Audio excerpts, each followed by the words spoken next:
દાહોદ જિલ્લામાં બહુચર્ચિત બનેલા તેવા મનરેગા યોજના હેઠળ થયેલા કૌભાંડને લઈ ગાંધીનગરથી તપાસ હાથ ધરાઈ। દેવગઢ બારિયા તેમજ ધાનપુર તાલુકામાં મનરેગા કૌભાંડ 71 કરોડની ગેરરીતિની નોંધાઈ હતી ફરિયાદ।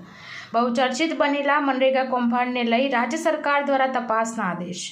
આજથી ગાંધીનગરની ટીમો દ્વારા તપાસ હાથ ધરવામાં આવશે। તપાસમાં અલગ અલગ જિલ્લાઓમાંથી અધિકારીઓની નિમણૂક કરવામાં આવશે।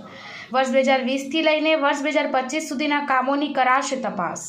દેવગઢ બારિયા તાલુકામાં 2000થી વધુ કામો તેમજ ધાનપુર તાલુકામાં 300 જેટલા કામોની કરાશે તપાસ।